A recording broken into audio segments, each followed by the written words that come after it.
Hello and welcome to a new season of Experience Share, a Pokemon podcast, wherein my co-host and I play every single Pokemon game from start to finish, one gym at a time, 1 week at a time. We have graduated to Gen 2 Pokemon Gold and Silver. My name, of course, is Apple Tunner Greenring, aka Tanner Greenring. That's nice. And I'm joined, as always, by my host, Eldejosh, aka Josh Fjellstead. These are two Gen 8 Pokemon, Josh. What is Eldejosh? Eldegoss, there's like a little flower fairy Pokemon, and it levels up into this Pokemon that has like a big cotton bud with like strawberry seeds on its head.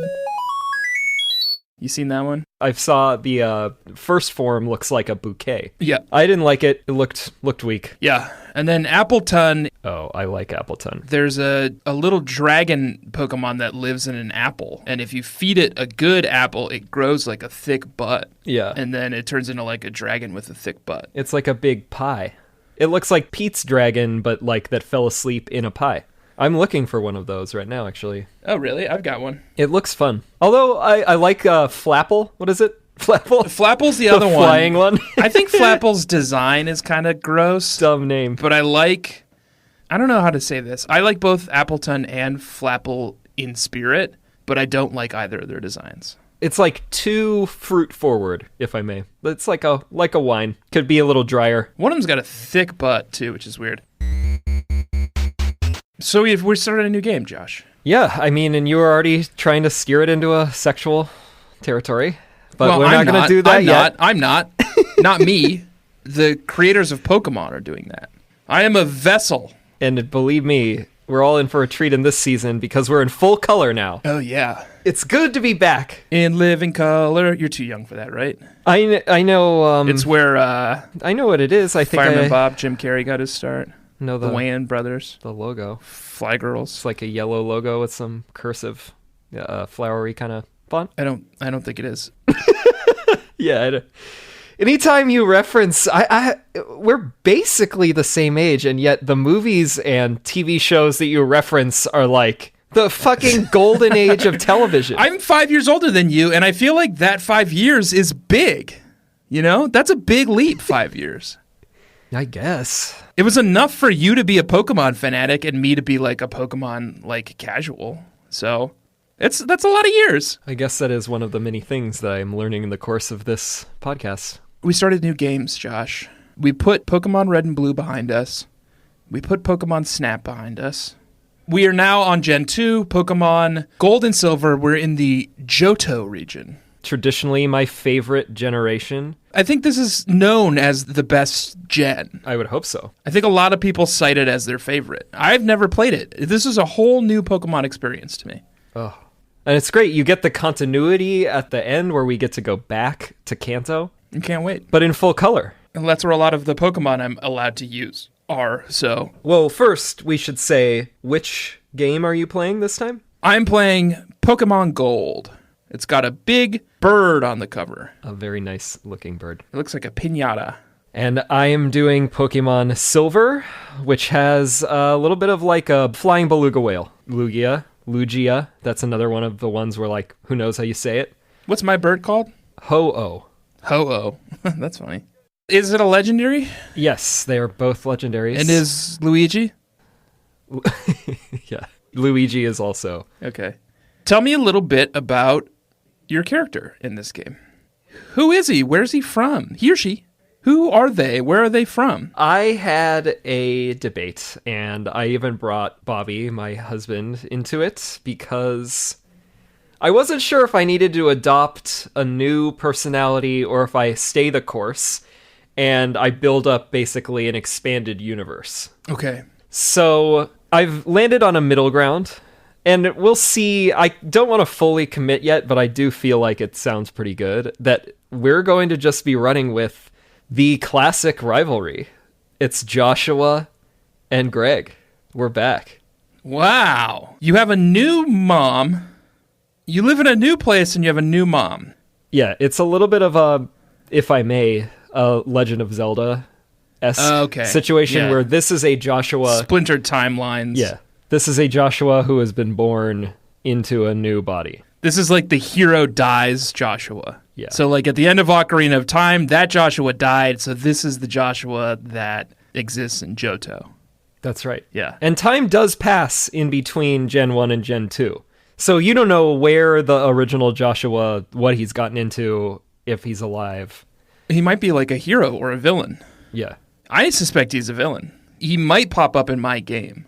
Oh, interesting. He's kind of a rascal. Yeah, it does seem like time has passed. I have a cell phone now. My mom calls me on it a lot. Professor Oak calls me on it a lot. Yeah. So it does seem as though we have advanced to like the mid to late 90s or early 2000s, potentially. Yeah. Like random people you don't really want to talk to. Youngster Joey fucking dialing me up. Oh, youngster Joey called you? I know you don't really like talking to all the riffraff, but I love talking to him. I love talking to the people. I talk to all of them, and I almost always talk to a trainer after I've crushed them in defeat as well. Oh, that's mean. That's cruel. Well, they had it coming. You're like hoping they'll give you something? Yeah, and unfortunately, what youngster Joey gives you is his phone number, and all he ever wants to talk about is his fucking, like, level 3 Rattata. You can keep up with him. You guys are close friends now, Joshua and youngster Joey. So you're staying the course. I am. Joshua and his enemy, Greg. Yeah. Reborn. Like Ho-Ho from the ashes. Ho-Oh. Ho-Oh from the ashes. Yeah. Joshua is reborn. Now, that does not mean that the Pokemon that this Joshua has will be following the same conventions as the first Joshua. Okay. We'll get into that after we hear a little bit about your character. Okay. Well, my guy is a young kid from New Barktown. Mm-hmm. He is a bit of a fanatic. Well, I imagine. He's pretty obsessed with one person in particular. Really loves this person, tries to emulate this person in every way that he can. Mm-hmm. Even legally changed his name. Wow. My guy's name is Fiel Stan. Oh, God. And he's a stan of Josh Fjellstad. Okay.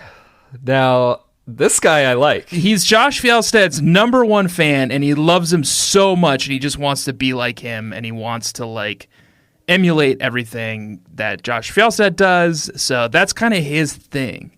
Okay. He's just, like, #1 Josh Fjellstad fan. He's cool, handsome, He's a stan. He's a stan. funny, charming, gay? We'll find out. I'm not sure. I think he's like 11, so I'm not sure he's defined his sexuality quite yet. He's on his own path. Yeah. Take his time. Do you get the name? Fjellstan is good. Fjellstan. He's a stan of Josh Fjellstad. That's good. Yeah. I imagine that at this point, there are many Fjellstans in our audience as well. Probably some. Yeah. Probably more stanners. Oh, fuck. The whole thing was a setup. I just came up with that. So yeah, that's my guy's thing, is he loves Josh Fjellstad. He's a huge fan. Okay. And his Pokemon options and selections will mirror that. Now, I like where you're going with that. I imagine, well, that will come up perhaps when we do our first level check. Of the new season? Yeah. Let's do it at the end, after we've defeated Falkner. Do we need to say, because we're going to be talking about... Oh, okay, I guess we need to talk about our Pokemon a lot. Okay, let's say this is what we left the session. So we did both beat Gym Leader Falkner in Violet City. Cover a lot of ground. When we defeated him, we had a certain Pokemon lineup at our disposal, and we are going to go over those now in our first level check of Season 2.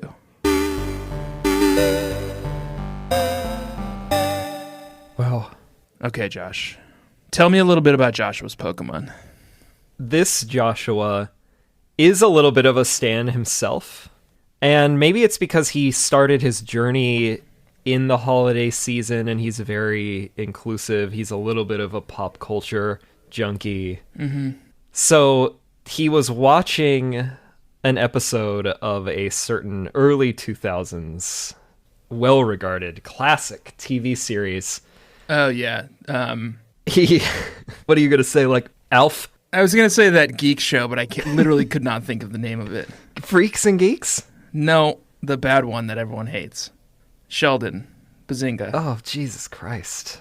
Heaven forbid. No. What's the name of that show?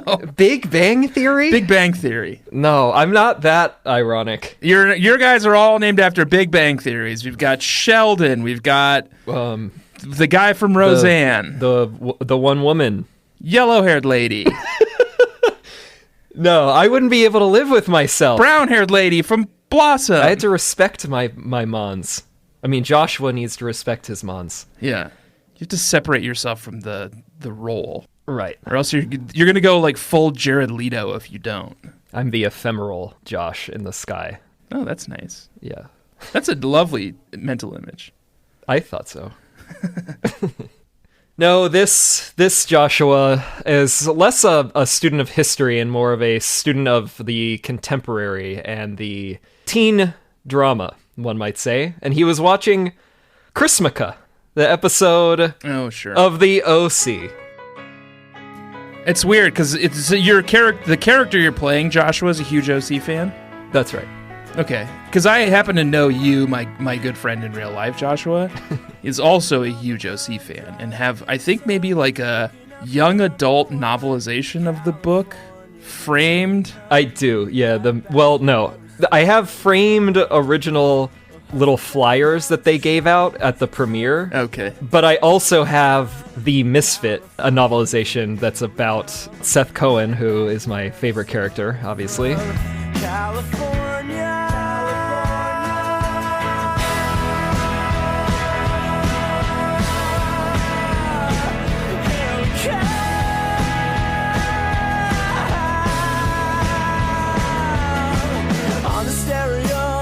I always forget, I have my number one internet claim to fame probably is that if you Google, you're ever in need of an OC drinking game, I wrote that. I came up with the OC drinking game with my friend Joe Bosilovic. OC drinking game is what I'm searching for now. And here's what we've got. There's a published article on a major media company, and it's written by Group Creative Director Josh Fjellstad. Well, they still haven't updated that? Sounds good. And there's a GIF by Bobby Finger. Mm-hmm. And then there's a lot of text. Well, I had to give the oral history behind the game. And then we have a shareable image here. I'm not familiar with the OC. I've never seen even a single moment of it. Oh, God. You got to work on that. I mean, meanwhile, you're watching In Living Color or whatever, and I'm not. 13 Ghosts. I think there's a misunderstanding. 13 Ghosts is good. I'll watch this. I hear it's good. I got the complete collection on DVD. It must be streaming somewhere. I think it's on Hulu now. I literally just canceled my Hulu subscription. I was like, I never watch this shit. Yeah, you don't watch anything that's on TV right now. It's not true. Other than the basketball, the Nets. I watch lots of basketball. Watch The Mandalorian, Baby Yoda. Oh, have to. All right. Back to the issue at hand, which is these games that we played this week. Right. So, this Joshua, he's a big fan of the OC, and he's decided that any Pokemon that are hanging around for a while, they're going to be named after his favorite characters, places, maybe moments from the OC. Anything that kind of like jumps out based on the personality and the look of the Pokemon. Right. So, I guess I'll have to explain them to you and anyone else who unfortunately has not watched the OC. But opening up the lineup, we have a Pidgey, level 11, who is named Taylor Townsend. Okay, and that is... Taylor is a complex character who emerges, I think, not until like the third season, and she's a tennis player. Taylor Townsend is an American professional tennis player. She reached career best WTA rank of number 61 in 2018. Is that who you mean? I don't think that's canon. No. Okay. Because I just quickly Googled Taylor Townsend, and that is the top result. Good for that Taylor Townsend. However, I don't care about that Taylor Townsend. This Taylor Townsend is like a lady who lives in Orange County, California, and she's probably a little bit of a sassy, mean girl, right? That's about right. She's a little bit of like a like Reese Witherspoon's character in Legally Blonde kind of a type. Yeah, never seen it. Like she's well, just gonna have to stop with these references. I don't know why we're friends. It's hard to believe. No. She is always kind of like at odds with, in particular, Summer Roberts, who is one of the main characters who dates Seth Cohen off and on. We stan Seth or stan Summer? Seth and Summer together. Okay. Summer is, she's got a little face and dark hair. It's not Barton. Is that her name? It's not the tall, skinny lady with lighter hair. No, that's Marissa. That's Marissa. Yeah. Summer is the littler one with dark hair and a small face. Yeah. That's about right. There's a lot more to say about Summer, but that's for another time. Yeah. Taylor is basically this, like, she's very smart, type A, kind of annoying. She, like, gets in the way frequently. She dates Ryan Atwood for a little bit. Ryan Atwood is Commissioner Gordon. No. He plays a young Commissioner Gordon on the hit Fox show Gotham. Gotham, yeah. Okay, I know that one. That's right. Okay. I did not watch that, but I know what you're saying. Neither did I. You know where it films? New Jersey? Your neighborhood. Oh, no. Your current neighborhood. I used to bike through every day on the way to work, and sometimes the roads would be all cleared, and there'd be, like, filming signs up, and it'd be, like, filming an episode of Gotham on this block. And that is not on the air anymore? Or is it? I don't know. I don't watch it. Am I going to see Ben McKenzie waltzing around my neighborhood? You could. You know what films in my neighborhood? The Americans. Never seen it. No. It's too late for me to get involved with that show. I think it's done. I think both the shows are done. Well, that's fine.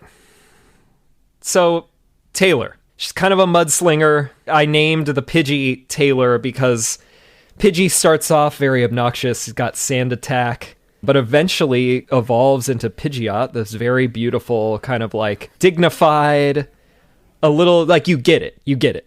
And Taylor's character in the show follows a similar arc where you respect her at the end, even if in the beginning you're like, get off the screen. Right, okay.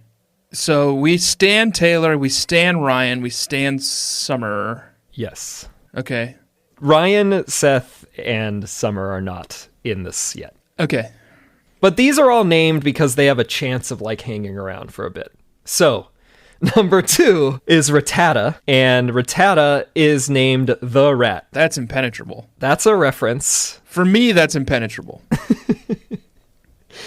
It is named the Rat after a Walkmen song that they perform in an iconic episode at the bait shop in season 2.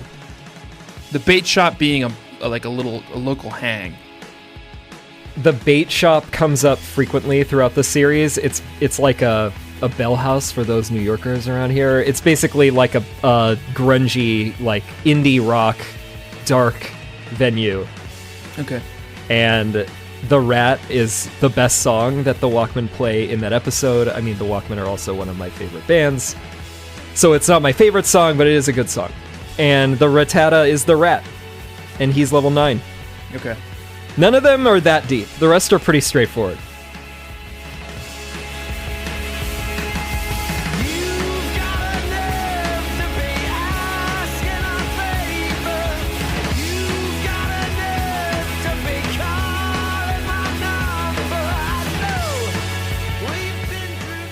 Next, we have Bellsprout, which is named Julie Cooper. That's a good name for a Bellsprout, actually. I like that a lot. Julie Cooper, I'm pretty proud of this one.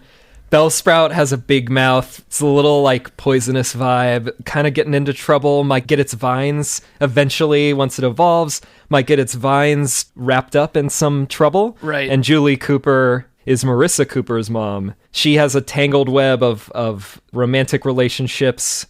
She is always kind of like ready to scrap. She comes from like the quote unquote like white trash upbringing, and then she finds her way into society. God, I gotta catch this show. It sounds very intriguing. Oh, it's great. And it's a brief, like 3.5 seasons. Oh, really? That's it? Yeah, it's 4, I feel like but the show was on forever and like also was such a cultural touchstone at that time. It's crazy to me that was only 3.5 seasons. however, the seasons are like, 25 episodes. Right. Other than season 4 is 18, I think. Okay. Oh, Julie Cooper's level 8. Then we have, we got a Hoot Hoot. Yeah. Unnamed. Level 9. I have an idea who Hoot Hoot could be. So at some point you have to find a name changer to change its name. We'll see if Hoot Hoot sticks around. I doubt it. I'm playing with Pokemon Sword with a Noctowl at the moment. That's the Hoot Hoot evolution? Right, and I've been kind of impressed. It's like fun to have a normal flying type that learns psychic moves without having to have the vulnerabilities of a psychic type. Oh yeah, that is cool. But in this version, Hoot Hoot does not get Psycho Shift and all the other good shit. I should say now, I guess, just because you did mention Hoot Hoot, that Hoot Hoot is my You Make Me Barf Pokemon of the Week. There is a bit of a asterisk on that because I am a 35-year-old man and I have a job, full-time job, and a wife and a child. Mm-hmm. And pretty good. When I play Pokemon Gold, or when I have played Pokemon Gold this week, it has been exclusively after 9 p.m. at night. Oh, yeah, the day-night system. This game has a thing where you start it up and it's like, hey, what time is it? And you're like, well, it's this time. And they're like, oh, gosh, no wonder it's so dark out. Anyway, have fun playing Pokemon. And then you go outside and it's dark out in the game and in real life. Yeah. And then you walk around and the only Pokemon you ever encounter, ever, is Hoot Hoot. You get like Bellsprouts, but yeah, it's mostly Hoot Hoot. There's some Bellsprouts in the Bellsprout Tower and some Rattatas running around, but there are other Pokemon on Route 29 or on these routes to Cherrygrove City and to Violet City, but I didn't encounter any of them. All I encountered was Hoot Hoot. Just a billion Hoot Hoots. And I hated it. And I hated that it's all I saw, and I hated its gross little look, and I hated it that it only had one fucking little leg. Well, it has 2 technically, but yeah, it like rests on one leg. It always is like growling, and then it lowers your attack so much that you're like chipping away at this stupid bird with a big bulbous head. I'm a little concerned that like I'm never going to be able to catch anything except night Pokemon. It is kind of interesting. I'm going to have to like go out to lunch and like play over my lunch breaks if I ever want to catch like daytime Pokemon. Pretend that you take up smoking, but then actually you're just out on the street playing Pokemon. People like come outside and they're like, "What are you doing?" I'm like, "Oh, it's a vape rig." I just like start sucking on my Game Boy.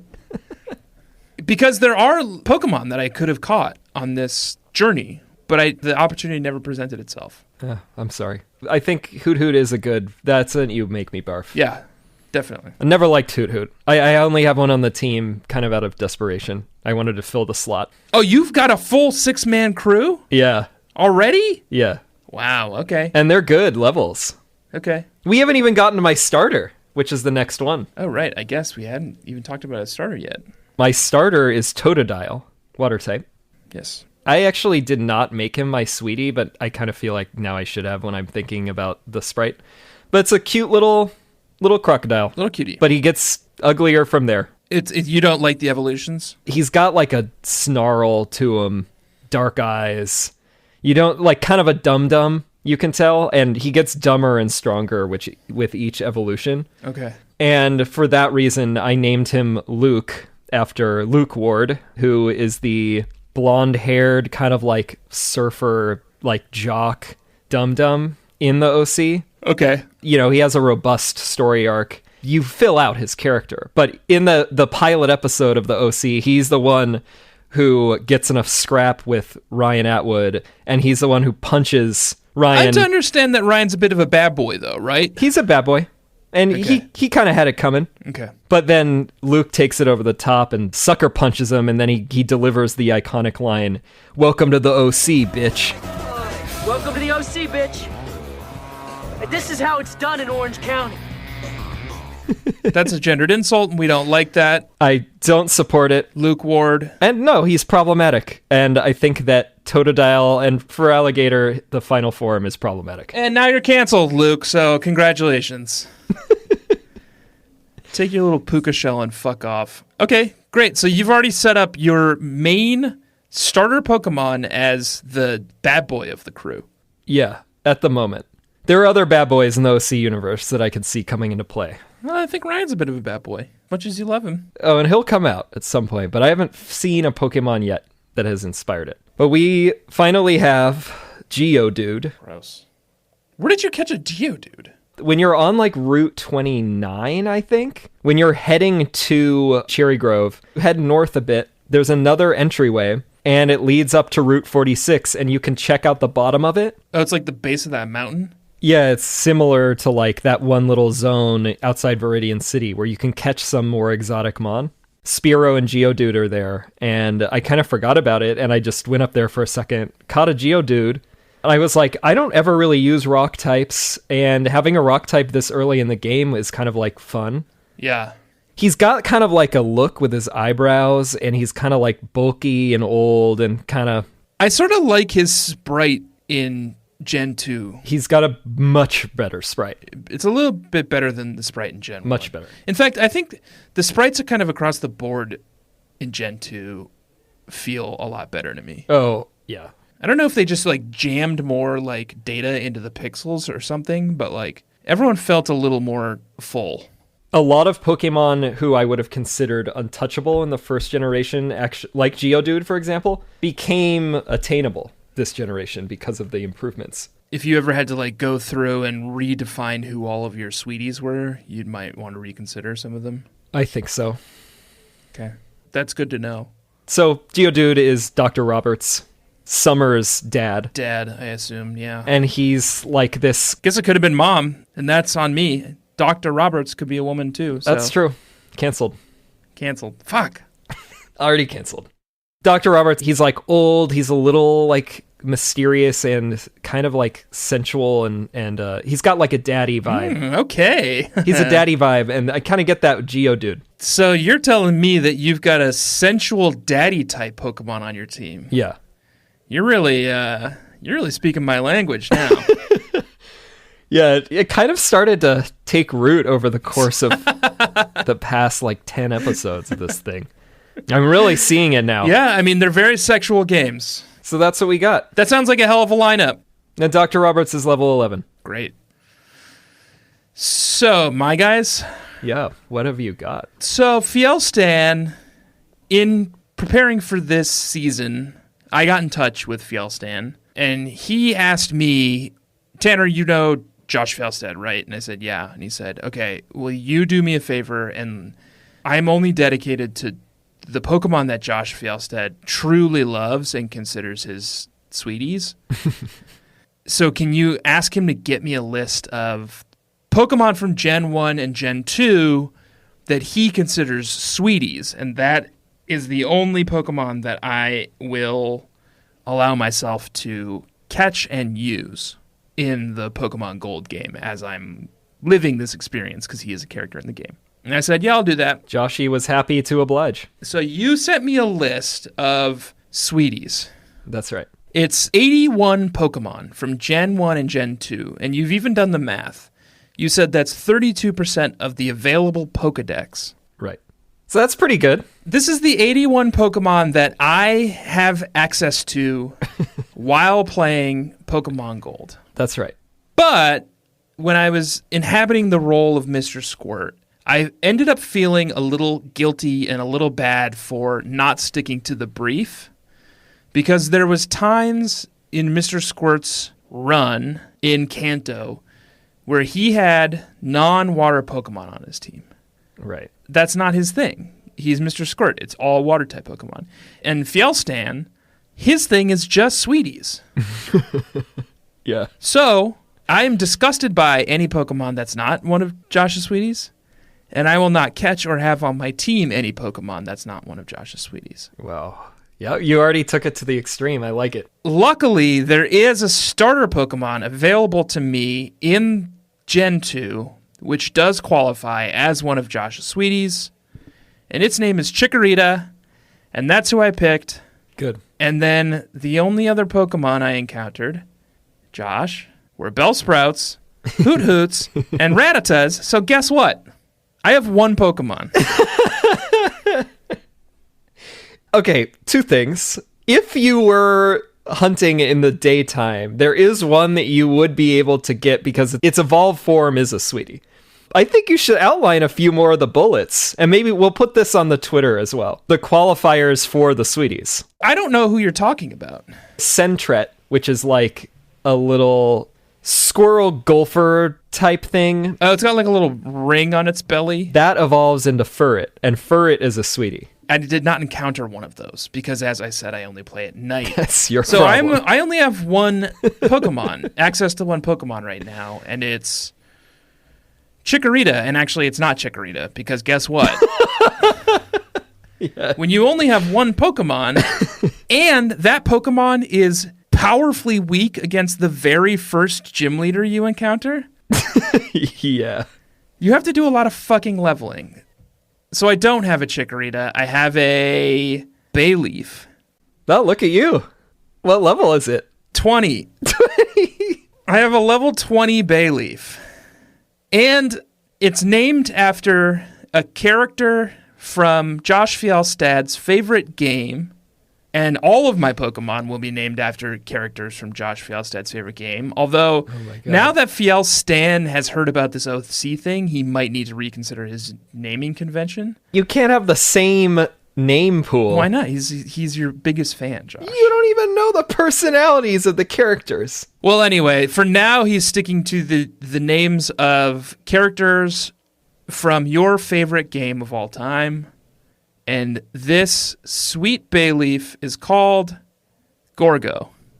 Oh my God. Named after the Queen of Sparta and playable character in Sid Meier's Civilization 6. Oh, wow. I'm honored. I mean, that definitely, I really would struggle to say what my number one favorite game is. They're basically, there's like a top 5, and that is very close to number one, if not number one. It's number one in its category strategy for sure. Level 20, Bayleaf, Gorgo, and that's good. It. That's my team. That's all the Pokemon I have. That's all the Pokemon I own. That's it. That's everyone. All right. Well, the most important thing is that the list does have skipped versions. For example, the Sentret Furret scenario.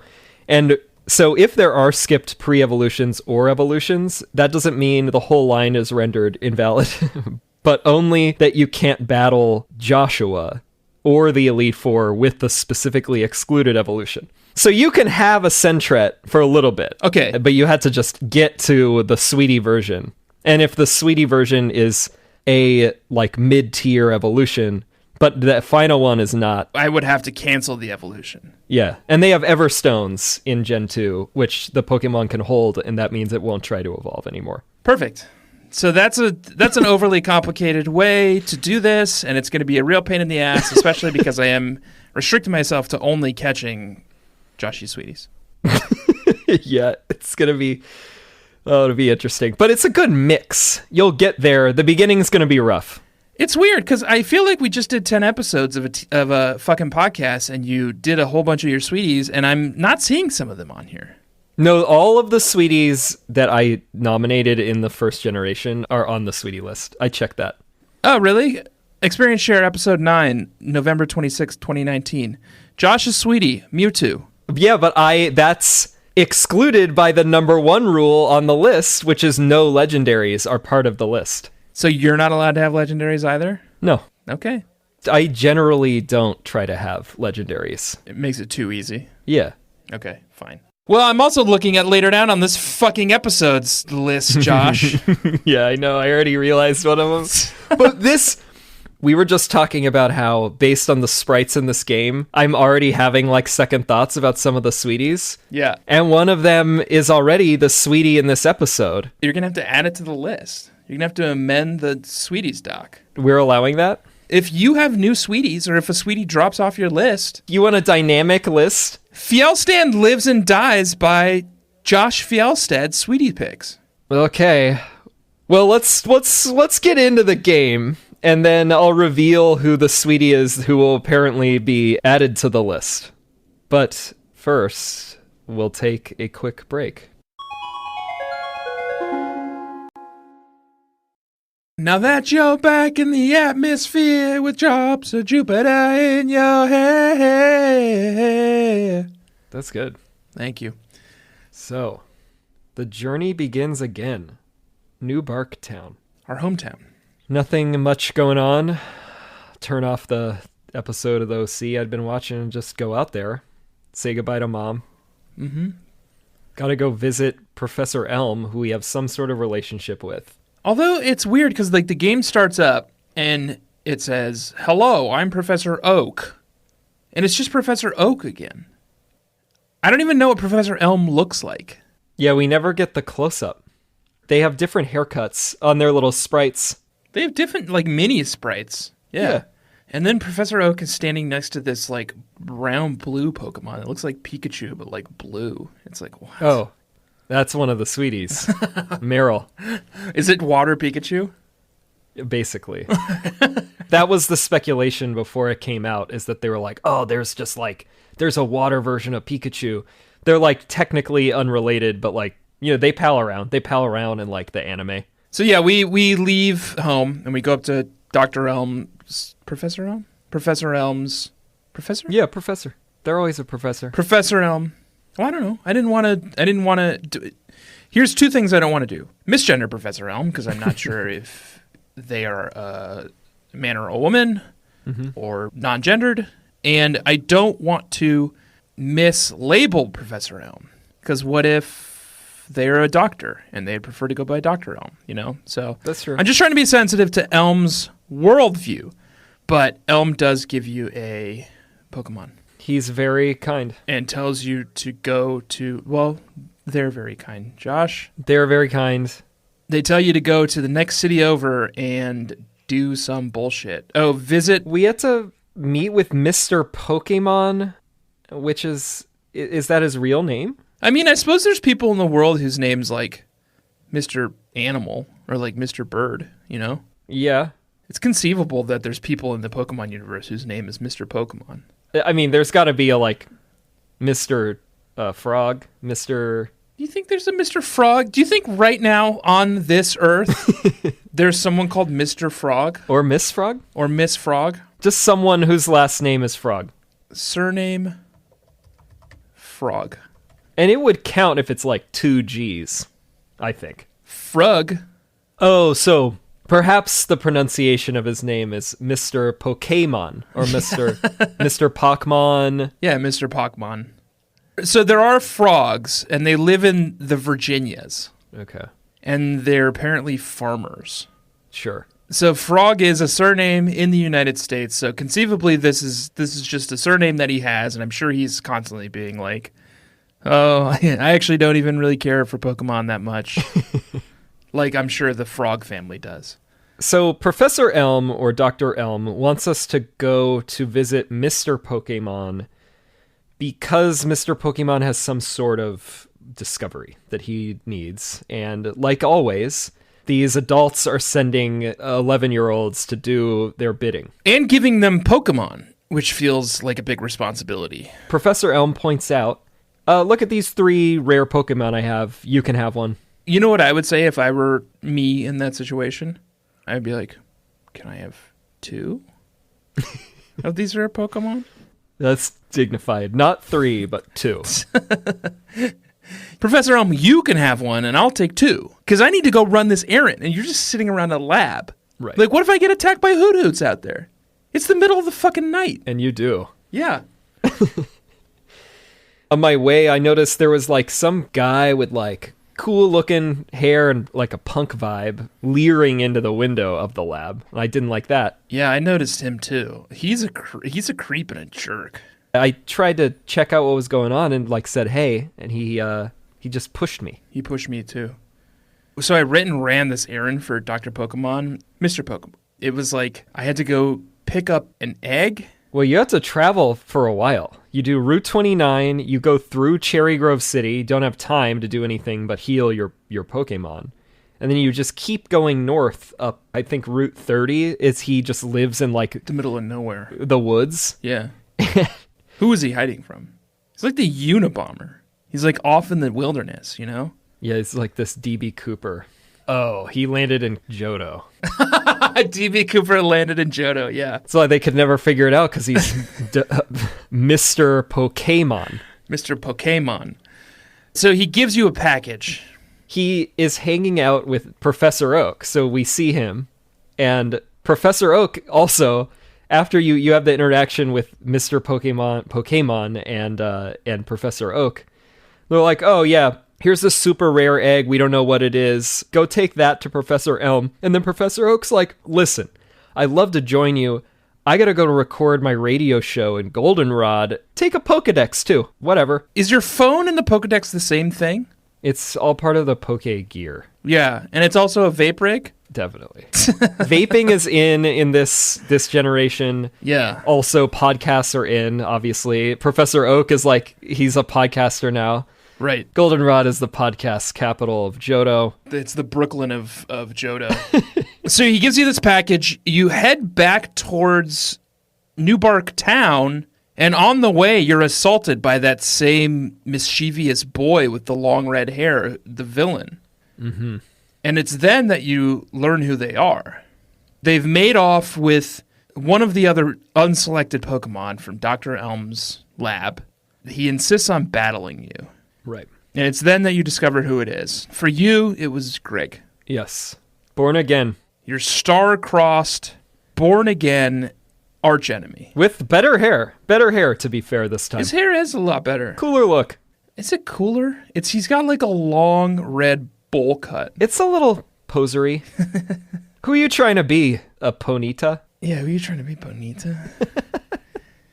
Fjellstan goes toe-to-toe with his mortal enemy, Bad Josh.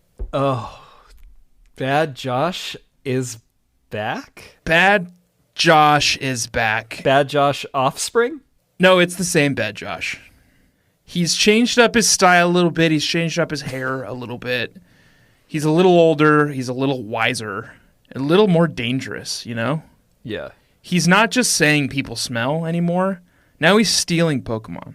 After Mr. Squirt decimated him in the Pokemon League, He fled to Johto. he went to a darker place. He went to a place where all crime is legal, and that's true of Johto, I think. It hasn't been established quite yet, but Johto's like the purge of the Pokemon universe. So far, that's what it looks like. He steals a Pokemon, he fights me. It turns out that the Pokemon he had was Cyndaquil, a fire-type Pokemon, which is effective against my Bayleaf. Or, at the time, Chikorita. Obnoxious, rude. Which sucks, because I only had one fucking Pokemon. At that point, I also only had one Pokemon. You don't get Pokeballs until you deliver the egg. But I did defeat him, and he went scampering off with his tail between his legs. I didn't manage to recover the Pokemon that he stole, though. He did make off with that Pokemon. I was tempted to take it back. He got away, though. Here's what I thought. I was like, oh, surely he's going to mistreat that Pokemon, right? And they're not going to form a connection like Gorgo and I already have started to. Right. And they just won't obey him, his Pokemon. So it's not something I have to worry about. You know, that Pokemon will find its own way. It'll resolve itself. Imagine my surprise, Josh, when I get up to Violet City and I find this temple dedicated to Bellsprout. Sprout Tower. And I climb it, and I'm fighting these like weird monks. It's very weird. And they all have Bellsprouts. Did you notice that I think all of the Bellsprouts were male? So gender is a thing for those of you who have not played it. This is the generation where they introduce gender. So every Pokemon, rather than only Nidoran male and female, every Pokemon other than like the legendaries and a few other exceptions are all gendered. Right. But I noticed about halfway up that tower, I was like, first of all, it's weird. Like, why are these monks worshipping, Bellsprout. a weed, basically, a weed Pokemon? And then also, I think they all were male Bellsprouts, and I don't know what that implication is, but I don't like it. Yeah, that's tough. It means that they're they're misogynists and Pokemon misogynists. Can you be Pokemon misogynist? Probably. I don't know. I get to the top of this dang tower, and there's a king monk called Sage Lee. Mm-hmm. And as I'm approaching, I realize that Sage Lee is currently locked in combat with Bad Josh, of all people. Oh, no. And it seems as though Bad Josh has defeated him in Pokemon combat, which imagine my surprise. I'm like, well, I sort of assumed that Bad Josh was mistreating his Pokemon and that they wouldn't follow his commands. And then, sure enough, Lee says the exact same thing to Bad Josh. He says, you should start treating your Pokemon better. And I was like, yeah, man, that's what I said. Like, I can't keep you from stealing Pokemon, Bad Josh, but I do hope you treat them better. I mean, if you're going to steal them, you should at least treat them right. So then I also defeated Lee. He barely had a moment to, like, recover and, like, give his Bellsprouts and Hoot Hoot, like, potions. Yeah, he throws in a Hoot Hoot mysteriously. Like, come on, we're at the top of this thing. You're the final boss. Stick with the theme. Inconceivably, the tower's full of fucking Ghastlies. Oh, yeah. Yeah, they're hanging out with Bellsprouts, and then there are just Ghastlies roaming around freely. Hey, Pokemon Company, it was one fucking game ago that you made me defeat the entire Rocket Clan to get the Silph Scope to be able to see fucking Ghastlies. And now I just have that ability? Already, the Silph Scope was a super niche disaster of a product in the first generation. But then, by the time that they could export it to Johto, it's already obsolete. It's obsolete. Like this Poke Gear, whoever makes that, or like, well, what's going on? There's something in the air? Why is this Bellsprout Tower full of ghosts, too? I feel like Pokemon Gold and Silver is doing a very good job of setting the tone for what its narrative is going to be with this first leg, where it's just like, first of all, go on a very long journey up to the first gym, where we make you go back and forth several times and meet two different professors. Right. And second, here's a fucking Bellsprout Tower, and what does that even mean? And it's full of ghosts. So good luck. Did I get this wrong? Or they don't really even explain why is the Bellsprout their thing. They never do. No one ever does. You're the one who, like, mocks them after you've defeated them. Well, they deserve it. I guess, like, one of the guys says, like, the tower's built around a big Bellsprout or something. Ah, man, that's it. They have growth, which you probably saw them use. And I think the implication is that, like, there was some... I mean, it sounds absurd to say. Legendary Bellsprout that grew to the size of a building. And they built a building around it. And then it, like, died somehow. Maybe wasn't there, like, a volcano? We should know this. We just played it. I don't know. I don't talk to these fucking idiots. But there is this cool, like, animation in the building where, like, the center column is, like, swaying slightly. Much like a Bellsprout, actually. That was neat. I liked that a lot. And that made me feel like, oh, I'm in a new era of gaming. You know what I mean? Yeah. This is an upgrade. It's in full color, and the column is swaying. All the movements of the Pokemon are better when they use attacks. I read one thing, knowing that we're playing on 3DS, just to reconfirm. I'm playing on 2DS, but yes. Okay, DS. I was reading an article about, like, the differences on Bulbapedia, and there aren't really anything major. But one difference that I thought was kind of funny is that, like, for whatever reason, when they were porting it, they couldn't, like, figure out how to make certain moves like tackle, splash, and tail whip, rather than figure out how to make it kind of, like, overlap with the HUD, or, like, where the HP and everything is. They just made it so in the DS version, the whole HUD moves, so when they use tackle, the HUD, like, pushes off screen. That's cool. With the Pokemon. That's cool, though. That sounds cool. So then we leave Sprout Tower, we defeat Lee, he gives us the HM for Flash? Yeah, which we're going to need to light up Dark Cave, which they really phoned in the name on that one. But we can't even use it yet, because you need to defeat the first gym leader Falkner first. But before you even get to Falkner, there's some weirdo. I was hoping you saw this guy, because it's got the sprite of kind of looks like a butcher, was in Gen 1 as well. Like a big man. It's got an apron.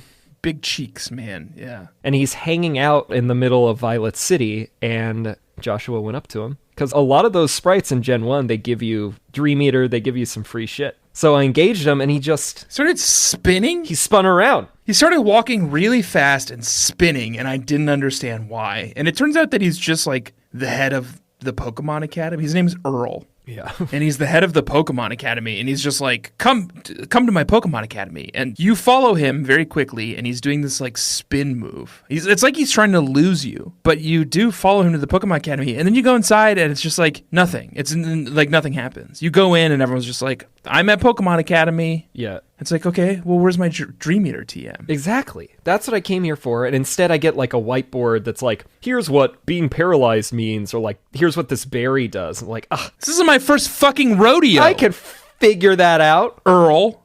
It's my second rodeo. We know all this. I mean, the berries are new, but one of them's named Poison Cure Berry, so I think I could figure it out, Earl. I do like the berry system. In fact, the berry system really helped me in the gym battle, which we should probably talk about. Sure. Josh, I really struggled with this gym, believe it or not. I bet you did. I had one plant-type Pokemon, and gym leader Falkner and his cronies had many, many flying-type Pokemons, and they really fucking ate my ass. Pidgeys, Spearows, Hoothoots. They really destroyed me, and I'd lost to Falkner, Josh, twice. Holy shit. I'm so sorry. And what it finally took was I needed Gorgo to have a berry. I needed a few potions, and I needed to level Gorgo up to 20 to finally, like, beat Falkner. To beat the highest level is a level 9 Pidgeotto. Well, it's got that gust, and that gust was taken off, like...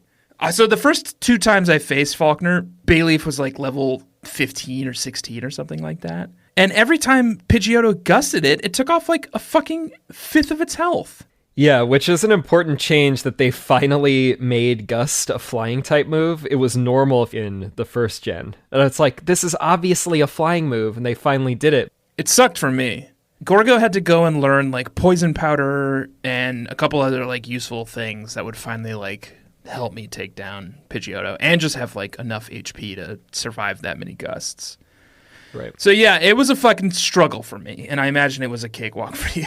It was mostly a cakewalk. I wasn't planning this because I actually did forget who the first gym was, but the Geodude, Dr. Roberts, was very useful. They're trying tackles, they're throwing gusts. All of it is not very effective. So the first two scrubs were easy, but when I got to Falkner himself, he was slinging mud slaps. And Mud Slap was a problem, because that's super effective. It's a ground move on Dr. Roberts. Mud Slap is like Sand Attack, except it does damage too, right? Yeah, it's a fun move this early in the game, and I was very pleased to get that TM after defeating him.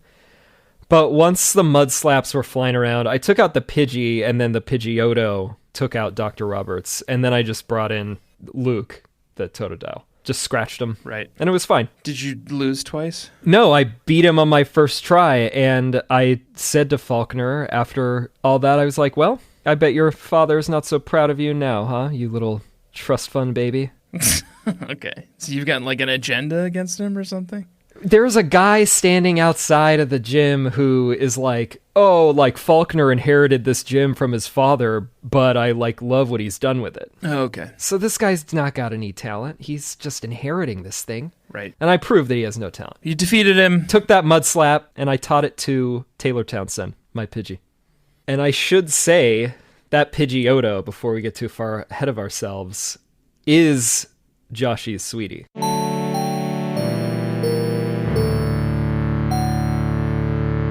So now I have a new sweetie available to me, which is the Pidgey evolution line. When I was selecting the original Joshy's sweeties, the sprite gallery that had all of them was not Generation 2. Now I'm seeing them in Generation 2. That's a sweetie. You could tell that Pidgeottos in Johto take better care of themselves than in Kanto. It's like a slightly different breed, yeah. It's got bigger plumage. It's kind of like more robust wings. I was really into it, and I was like, you know what? I made a mistake with this. Pidgeotto is in.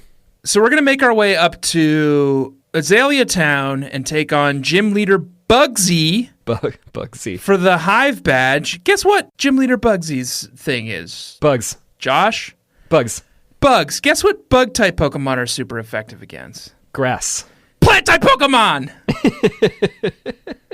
Guess what I have? Grass type. A grass-type Pokemon. And guess what also, Josh?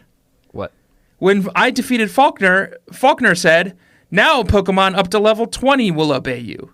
Oh. Guess what level Gorgo is? Level 20. I gotta do something. Well, I wasn't planning this, but you're bailed out with Pidgeotto being a sweetie, because that means you can get Pidgey now.